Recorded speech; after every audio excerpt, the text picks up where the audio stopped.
Nordicus. 안녕하십니까, 여러분들. 영어 이야기를 또 오랜만에 드리네요. 영어에 두려움이 전혀 없는 북유럽 사람들이라는 얘기를 제가 전에 한번 드린 적이 있는데, 영어를 왜 할까요? 배우기도 힘들고 또 우리 잘 통하는 그런 말이 있는데 영어를 왜 할까요? 제가 이런 이야기를 북유럽 갈 때마다, 북유럽 사람들 만날 때마다, 기회 될 때마다, 노는 시간이 있을 때마다 물어보곤 했습니다. 그렇게 해서 뭐 핀란드 사람, 노르웨이 사람, 덴마크 사람, 스웨덴 사람, 수백까지는 아니지만 수십여 명한테는 물어봤습니다. 스웨덴 사람하고요, 노르웨이 사람, 덴마크 사람하고 핀란드 사람하고 얘기하는 게 조금 달라요. 근데 공통점은 하나 있었습니다. 우리가 영어를 배워야 되지 영어 하는 사람들이 우리말을 배우진 않을 거야. 이거는 공통점이었고요. 덴마크나 노르웨이에서는, 노르웨이 사람들은 하는 말이, 우린 작은 나라야. 우리 문화를 지키고 살아왔고 역사를 지키고 살아왔어. 근데 그 역사를 살아보니 우리 혼자서 살아남을 수 없다는 걸 깨달아서 우리도 자꾸 세계 사람들하고 얘기하고 교류를 해야 됐어. 그런데 그 나라 사람들이 사는 데는 크고 물자도 많고 돈도 많고 뭐 그런 시절이었어. 우리는 가난했어. 그래서 우리가 그 말을 배울 수밖에 없었어.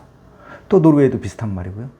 스웨덴은 또 우리의 기술을 좀 더 알리기 위해서, 또 상대방의 기술을 우리한테 가져오기 위해서 우리는 얘기를 할 수밖에 없었어. 그래서 영어를 배웠어. 뭐 이런 이야기를 합니다. 첫 번째는 필요죠. 영어를 왜 잘할까? 북유럽 사람들이 영어를 왜 잘할까? 영어가 모국어가 아닌 나라에서 영어를 잘하는 순위를 EPI 순위라고 하는데, EPI 순위에서 보면은 항상 북유럽이 1, 2, 3, 4, 5위, 거의 1, 2, 3, 4, 5위를 차지하고 있죠. 한국은 20위권, 저거랑 비슷하네요. 축구랑 비슷하네요. 축구 순위랑 비슷한데, 20몇 위를 왔다 갔다. 요즘은 조금 올랐을 겁니다, 아마. 그게 차지하고 있고, 북유럽에서는 항상 상위권을 차지하고 있고. 그래서 제가 농담 삼아 편한 자리에서 얘기할 때는 북유럽에서는요, 개도 영어를 해요 라고 농담 삼아 얘기를 하곤 합니다. 그 이야기는 여러분이 만나는, 북유럽에 가시게 돼서 여러분이 만나는 누구나, 공항을 벗어나서 만나는 누구나 65세 이하의 북유럽 사람이라면, 그건 왜 그러냐면 65세 이상은 그 당시에 영어가 의무교육이 아니었습니다. 물론 65세 이상이라도 의무교육을 마치시고 계속 일을 하시던 분들은 영어에 대해서 굉장히 익숙합니다. 하지만 그렇지 않고 의무교육만까지만 하고 그 다음에 일을 그냥 국내 일만 하시던 분들은 영어에 익숙하지가 않죠. 하지만 65세 이하의 분들은, 북유럽 국민들이죠. 분들은 영어가 의무교육이 된 이후에 교육을 받으셔야 되기 때문에 영어에 굉장히 익숙합니다. 물론 그 나라 국민들에 해당이 되는 겁니다. 이민자들이나 난민자들은 예외가 되겠죠. 영어 교육을 받은 적이 없으니까.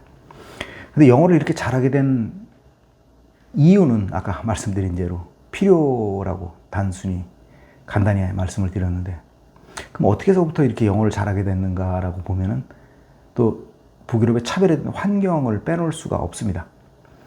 의무교육이 당연히 시행되고 있는 북유럽에서는 원어민 선생님을 원칙으로 합니다. 그리고 수업 시간에도 이중 언어를 써서 수업을 할 수가 있습니다. 자기가 북유럽에 온 지 얼마 안 됐다거나 또 영어에만 익숙하다거나 하는 경우에는 또 보조교사가, 그러니까 우리가 말하는 보모가, 내니가, 또 학급 뒤에 있는 도움을 주는 보조교사가 영어로 간단하게 이야기를 해주곤 합니다. 그것도 몇 달이 지나지 않아서 금방 적응되곤 하는데요. 원어민 교사를 일단 기본으로 하고 그 이외에 말하기, 또 일상적인 회화가 기본으로 초등학교 때부터 시행이 됩니다. TV 자막이나 TV 프로그램에서 영어 자막이 나오거나 또 원어로다가 영화를 보여준다든지 하는 거는 한국도 비슷한 실정이 이제는 됐으니까, 이제는 한국에서 영화 더빙하는 데는 거의 없죠.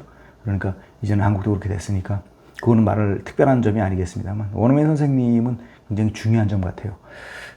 제가 한국에 처음 와서도 초등학교, 중학교에 원어민 선생님이 계셨던 걸로 제가 기억을 하거든요.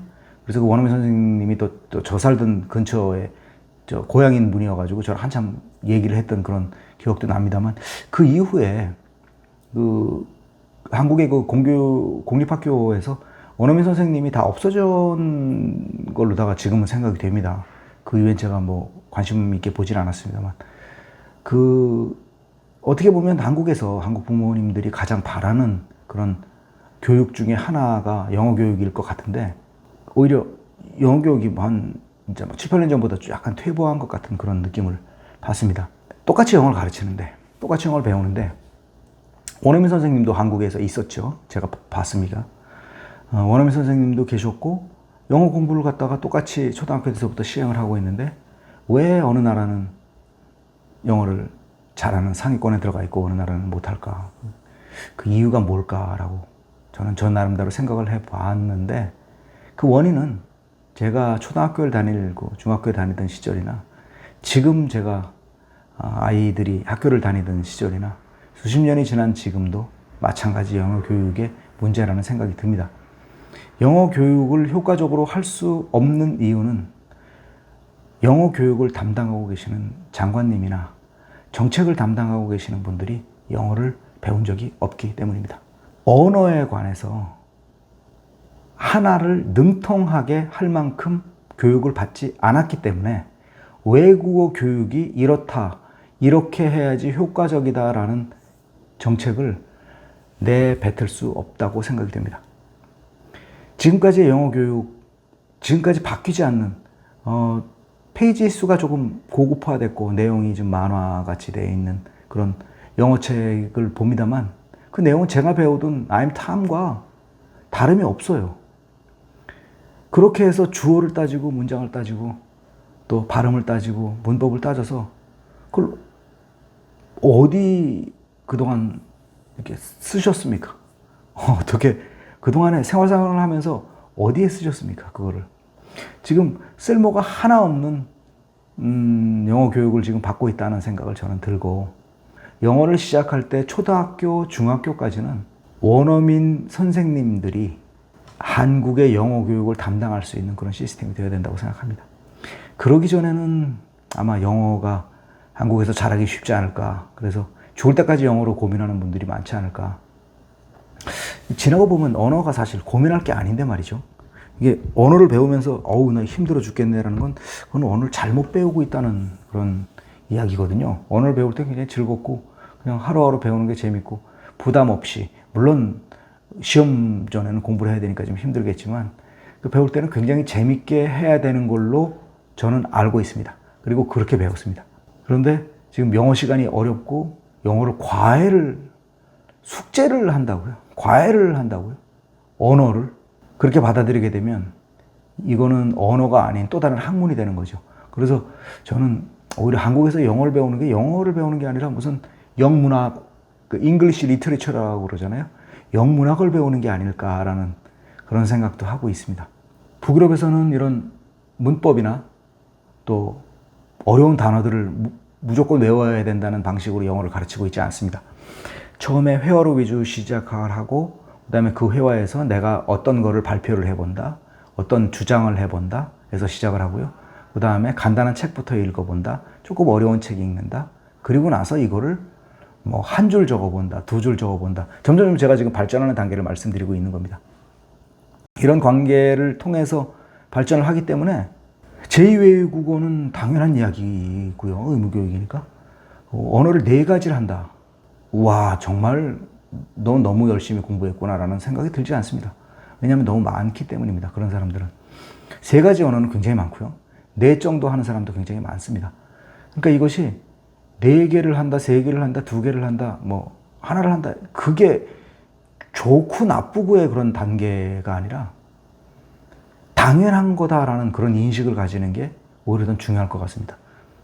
그러니까 지금 영어를 배워서 쓸모가 없는, 거의 쓸모가 없잖아요. 평상시에. 한국에서는. 그럼 영어를 배울 필요성이 없어지는 거죠. 아까 말씀드린 필요에 대해서 자기가 벌써 회의감이 들기 시작하는 그런 단계가 올 수도 있다고 생각합니다. 북유럽에서 영어의 두려움이 전혀 없이 배울 수 있는 이유는 무엇일까라는 질문에는 첫 번째, 그 나라가 좀 더 세계와 소통하기 위해서는 영어가 필요했다. 그리고 영어는 자연스럽게 초등학교 때부터 말하기 위주로 쉽게 놀면서 마치 우리가 다른 소꿉장난이나 카드놀이나 뭐 주사위 놀이나 하듯이 그런 놀이같이 영어를 자연스럽게 배웠다 라는 두 가지로 압축이 될 수 있을 것 같습니다. 영어를 잘한다는 거가 부러운 게 아니라 당연하다는 생각이 들어야 될 텐데 조금 답답한 면이 있습니다.